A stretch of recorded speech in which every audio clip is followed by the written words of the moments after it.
Hi guys, Ian here. Welcome back to White Pine Living and welcome to another edition of Around Town. I got my friend Mark in here today from the Railroad Museum. Mark's got some awesome stuff. That's not my thing, but there's a whole community of people that are into this that have made you guys pretty popular, I would think. There are, and actually, our bread and butter is not the people who love trains.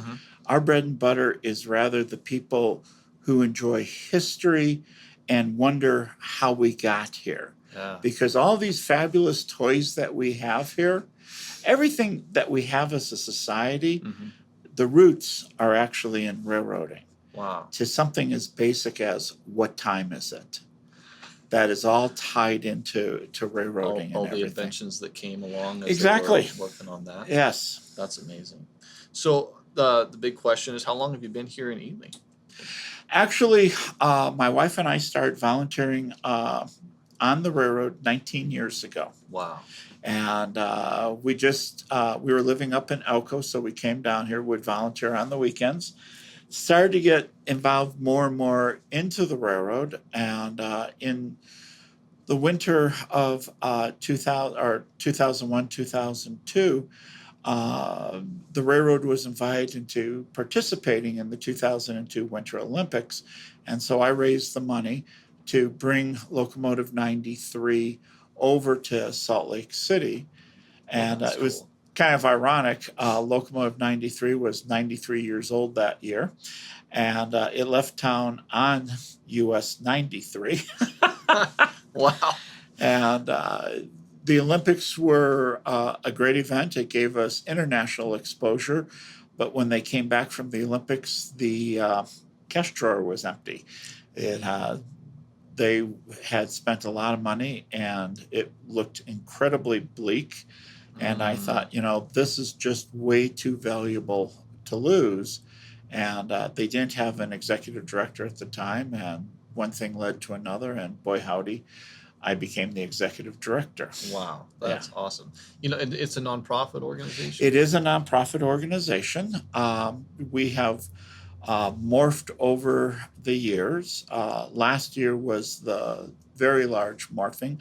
Our name changed to the Nevada Northern Railway Foundation. Okay. And it basically zeroes in to what our primary mission is, and that is preserving the Nevada Northern Railway. And when we talk about preserving, people go to, oh, the trains, oh, this, oh, the buildings. Actually, what we're preserving, and our biggest challenge facing us, is the mechanical skills. Yeah, I would think. I've got manufacturing friends that have that exact problem. Yes. There's plenty of people looking for work. There's not plenty of people that have the skill to do the work. Exactly. And in fact, this problem is so serious, there's actually a national security finding with the federal government saying, if we don't address teaching our children mechanical skills, we're no longer going to be the number one country in the world. So this little problem that we have right here in Ely, Nevada, keeping the locomotives running, actually has national ramifications. Wow. And you thought it was just a little steam locomotive. Yeah, no kidding. Now, one of the things that at least is important to me, and I think people will find this important the more they think about it, is having somebody that's got some entrepreneurial bugs in them running a nonprofit organization. It's rare. And because whether you're nonprofit, even though you're nonprofit, you still need resources to function, which means you need somebody who actually knows how to generate resources and generate interest and make people want to be a part of this. And so I think it's really neat to have that skill set being applied to this context. I actually don't like the term nonprofit. I don't either, honestly. Because when I'm with a nonprofit, people go, oh, okay, then you don't need to make money. Yeah, that means you're broke, and I don't need to give you any money. And it's just like, well, the power company wants me to pay the power bill. Yeah, that's My right. employees enjoy eating. Yeah. And so just because we're a nonprofit doesn't mean that that we can ignore business fundamentals. That's right. In fact, to a certain extent, because we are a nonprofit, we have to pay attention to the business fundamentals even more. Yeah. Because we are creating a niche. I mean, you need to eat, you need a car, you need telephones, you need different things. Do you need to go to the railroad? Not really. Really? Yeah. So we have to create that need because that does generate revenue for us. And then that revenue is invested right back into the railroad. Yeah. And ultimately the community.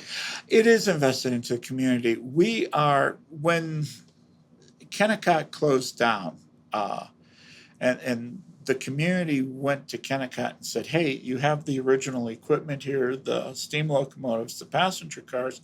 Can you run excursion trains? And Kennecott said, no, we're a mining company. We don't do that. And I think to anyone else that would have been, well, all right, game over. Yeah, yeah. But the people here in Ely went back and said, well, if you're not going to use the railroad, how about if you give it to the community? And this is an excellent example of be careful what you wish for, because you just might get it. Mm-hmm. And Kennecott said, okay.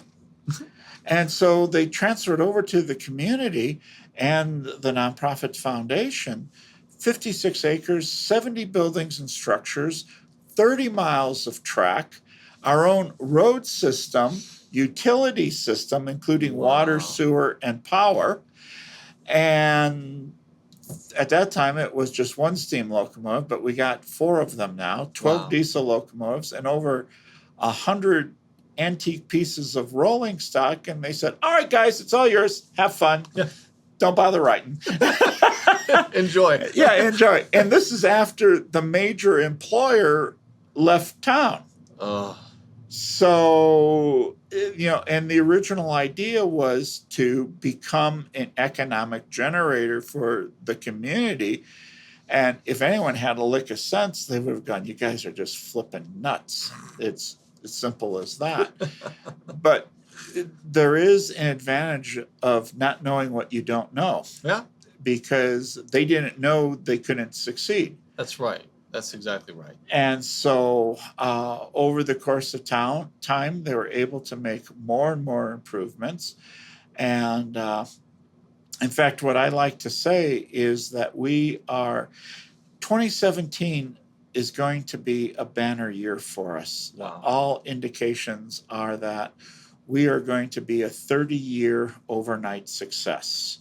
We are building on 30 years worth of history. 2017 is our 30th anniversary of the first excursion train heading out the door. We've been incredibly fortunate. We had a trifecta. We were featured in the New York Times early December.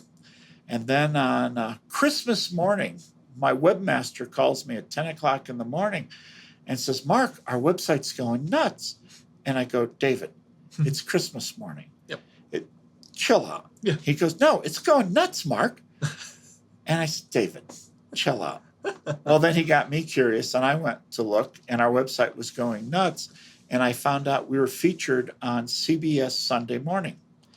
They did a nice little bit on the dark skies in White Pine County. Mm-hmm. They featured the Star Train, which is a partnership with the railroad and Great Basin National Park. And people wanted to buy tickets, and we hadn't uploaded the tickets yet. And so I called David back, and I said, we got to get the tickets uploaded. And David goes, yeah, I know. And so working together, we got this all uploaded, and we started selling tickets 2 o'clock Christmas Day.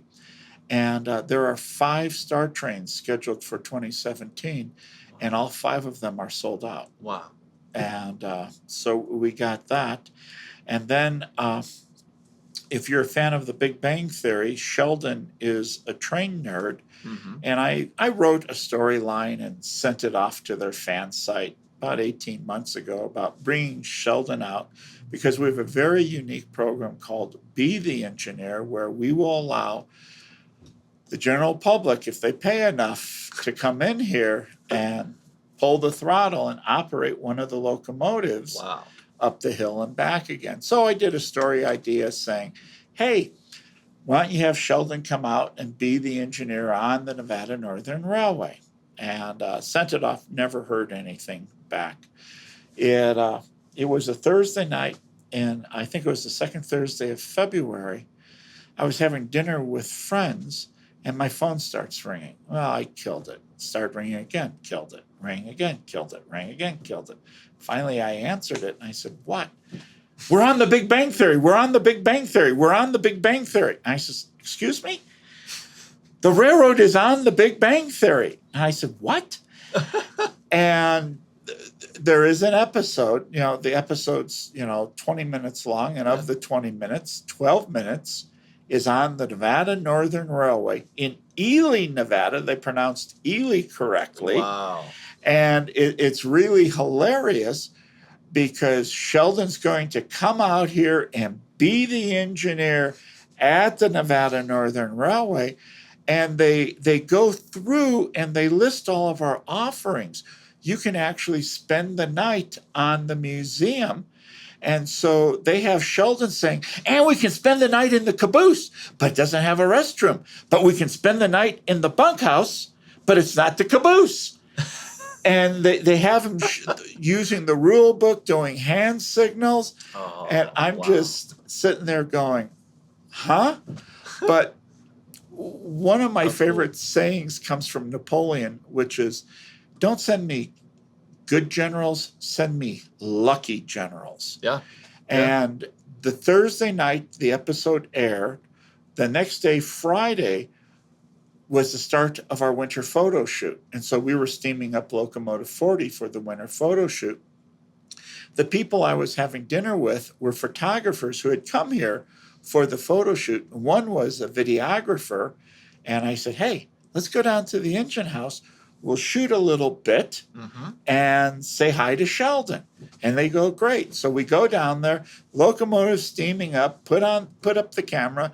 Hi, Sheldon. Hi, Amy. As you can see, we're steaming up Locomotive 40 here at the Nevada Northern Railway in Ely, Nevada. So when you come here, it's going to be ready for you to go. So come on down. We'll get you in the cab and away we go. And Sheldon, or actually, one of the guys had paid too much, and I said, and you paid too much, give me a call. And that was it. It was a short little video. We put it on our Facebook page, and our Facebook page went nuts. It got 720,000 views. Oh, my God. Now, this is one of the things I do enjoy about living in this time period that we're in right now, and that is that an isolated place like Ely can be exposed to the rest of the world through the internet. And Exactly. So you guys have a Facebook page. Yes. Sounds like it's not a small one. Well, it actually, and I have never been a fan of Facebook, but what it is a tool.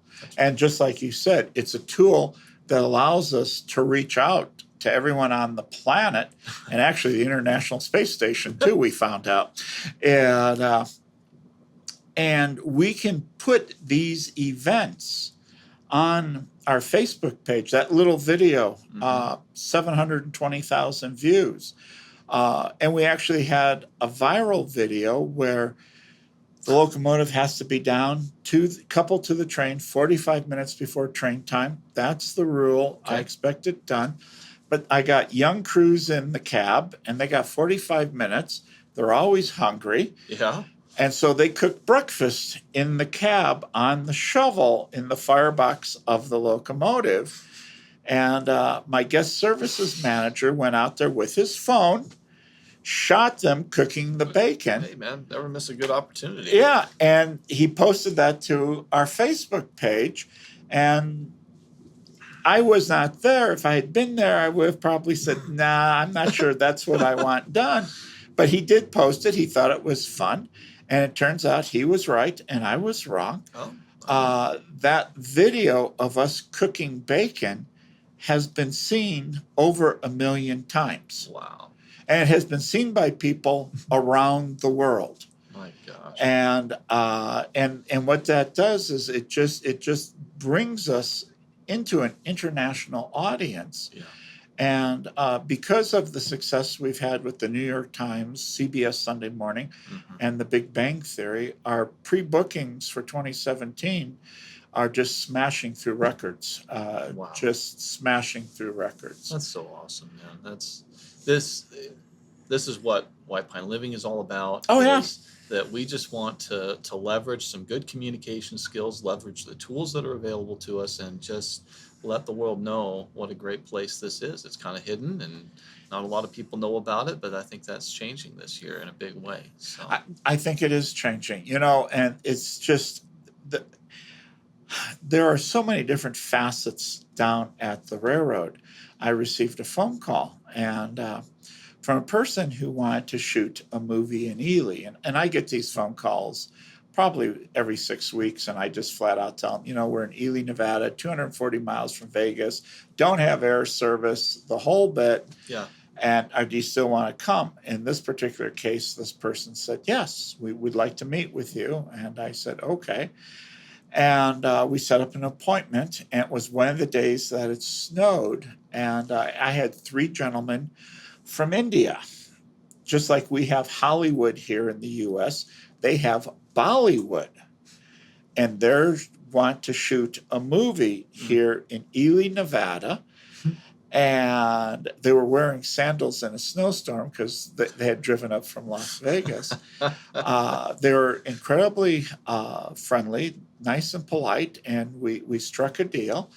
And they spent a week here shooting, I guess, a murder mystery music video, and it was pretty hilarious.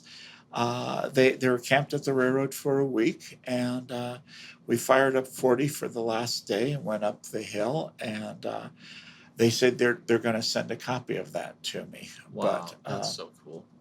Well, and I think, and I never did track down why they came here, but last summer, Travel Nevada, the statewide tourism agency, Hmm. brought what we call a FAM trip, a familiarization trip, and the participants were from India, which is Oh, a huge market. okay.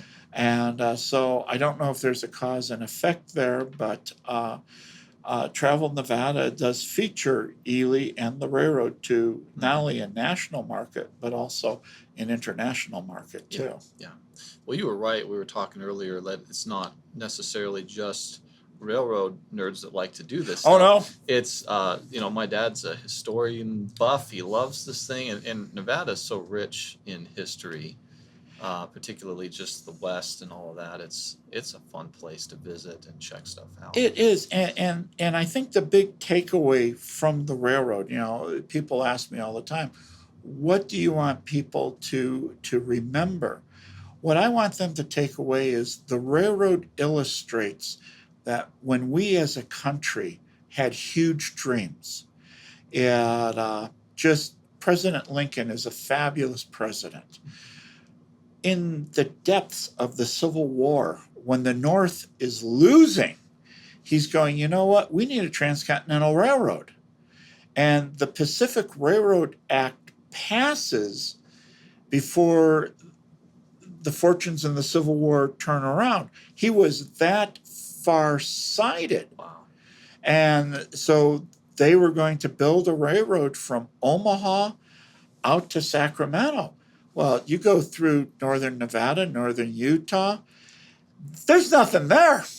150 years ago. That's no small feat. And Yeah. I'm from the Reno area, so I'm Yes. highly familiar with driving over I-80 and into Sacramento. And in a car on the highway, Yeah. it's not so easy. So like just busting through and dynamite and Oh, trying yeah. to travel through that. Well, and Oh, they man. built the transcontinental tunnel there. Yeah. And the rock is incredibly hard. They did it from four faces. They built from one side, they built from the other side, then they burrowed down the center and then built out. And the way it was funded was with land grants, and the railroads got 20 miles of land on either side of the track. Well, they're stuck at the mountain. We're stuck at the mountain here. We're losing out to the Union Pacific. What can we do? Oh, I have an idea. Let's take a locomotive over the Sierras in the winter and start laying track from Reno heading east. And that's what they did.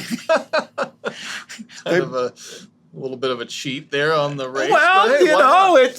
it was legitimate. That's creative. It was creative, and that's just it. These guys ran into another great story from the building of the Transcontinental. Granville Dodge is the head engineer. He has to get the railroad from Cheyenne, Wyoming to Laramie, Wyoming. He can't find a route. And there's no GPS, no aerial photos, no maps in this case. No. So he has to do this all on the ground with a survey party. And they're out surveying. He can't find a route. It looks like they're stuck. Well, his survey party goes out. He goes out with them. They run into a Cheyenne war party. Cheyenne aren't happy to see them there. No. So they start shooting at him. Granville Dodge and his party turns around and rides back towards Cheyenne. And as he's riding back, he's multitasking, going, wait a minute. I think we can build the railroad here. I think we can build it here. Good spot. Yeah, the Indians are shooting at him. He's going, oh, yeah, I think this is going to work. And we have that with the Nevada Northern Railway, too. The Nevada Northern Railway was the dream of one man, Mark Requa. And he was given, there used to be a little railroad in Eureka that ran from Eureka, Nevada to Palisades, Nevada, called the Eureka and Palisades Railroad, Truth in Advertising. It was bankrupt. And so his dad gave him the railroad saying, hey, you have a railroad. Oh, by the way, it's bankrupt. See what you can do with it. And so, Okay. yeah. And so what he did is, of course, he was given it in 1900. In 1900, there's two inventions everyone wants. The telephone, the electric light. You need copper, lots of copper, because every telephone number takes 2 copper wires. Every electric circuit, 2 copper wires. Going to wire every building in America, not once but twice. So the demand for copper is huge. And just outside Ruth, you got a mountain of copper. So Mark comes over. He goes, hey, you know what? We can develop this. One thing leads to another. And he develops the copper industry in White Pine County. And but he was one man with a dream, and he did it, and against tremendous odds. And every time we fire up Locomotive 40 or fire up Locomotive 93, that is just a reminder of the huge dreams that as a country, that's how our country was built. Yeah, and that's right. And I think nowadays we're not challenging our youth enough. Well, I was going to ask you just to speak to that. We got graduations coming up, and just personally,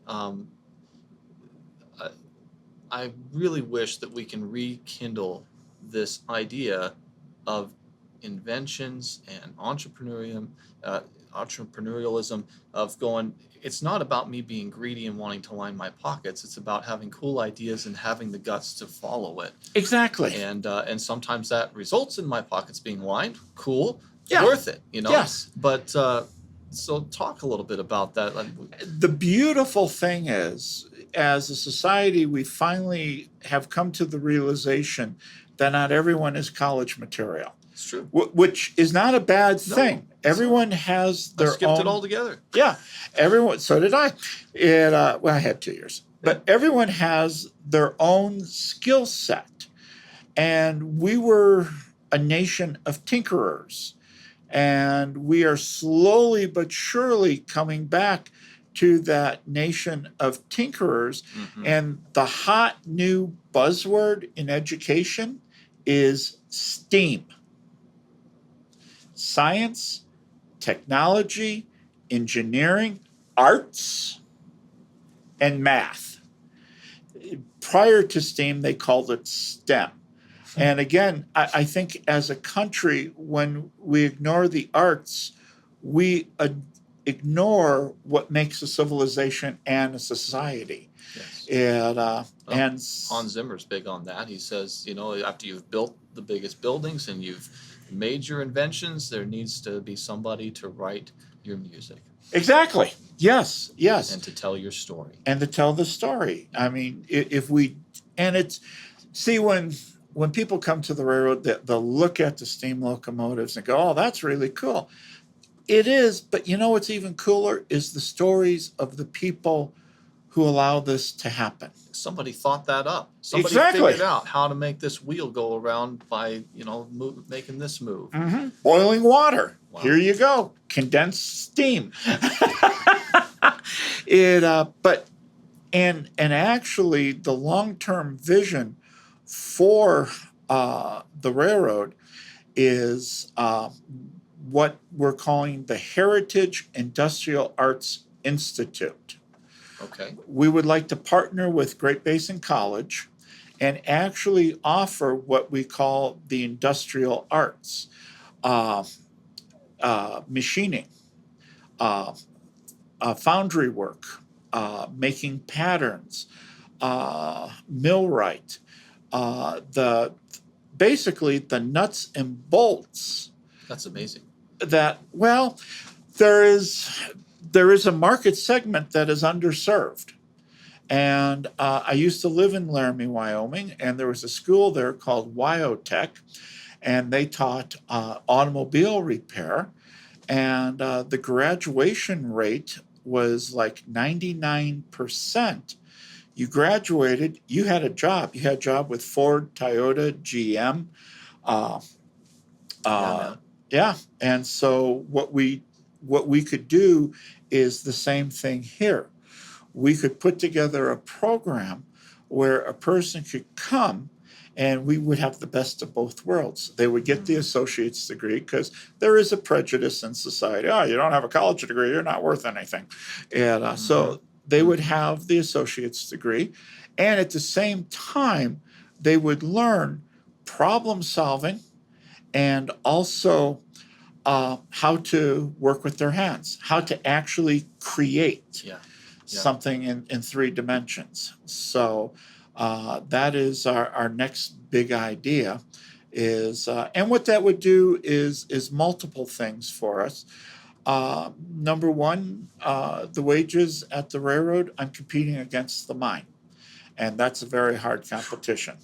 And but if I can add an educational aspect to it, then the employees are also the teachers. Then I can raise the wages. That's possibly another revenue stream. Oh yes, it would be. So you've got more resources there. You know what I'm thinking right now? I was just talking to some of the city council members, had them in here, and one of them mentioned, he said, "Man, I would love to be able to bring manufacturing to this area, but we don't have the workforce that's skilled enough."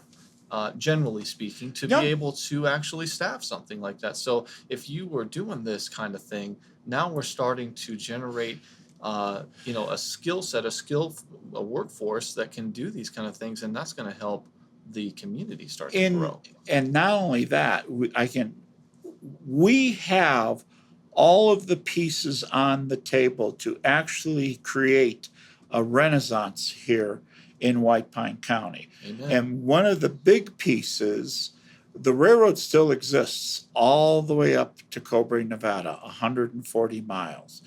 It's been out of service since the year 2000, but everything is there. And we've written grants to get it open, and we've come so close. And we're going to continue doing that. If we get those 2 pieces of rusty rail polished again by trains going up and down that corridor, we have 3 U.S. highways that come to Ely. We have an airport where a good one, Boeing's Dreamliner, its latest and greatest, did touch and goes here in Ely, Nevada. I had no idea. Yes. Wow. 737s used to take off and land that here. Much I knew. Yeah. Yeah, but their Dreamliner did their touch and goes here in Ely. Okay. So we bring in and get the rails open, which it can be done. We have rail, we have air, we have 3 U.S. highways, and we got 1/3 of the population of the United States within a 550-mile radius of Ely.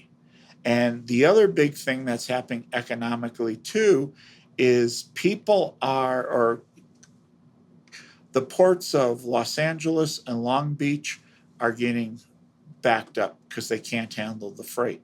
So they're creating inland ports where the ships are unloaded, the containers come inland for distribution and everything. Yes.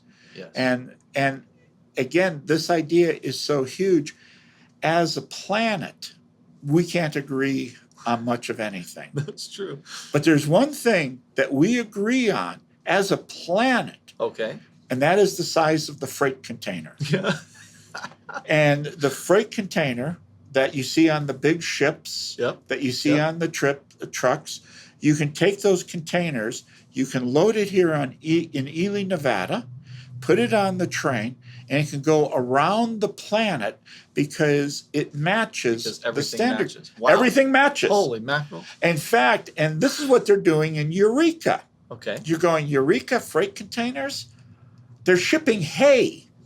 Oh. They bring the intermodule containers into the hay fields, load them up, put them on a truck, take the truck to Salt Lake City. It goes on rail, and it goes to either Long Beach for shipment to the Orient, Yeah. or it goes by train to Florida. Wow.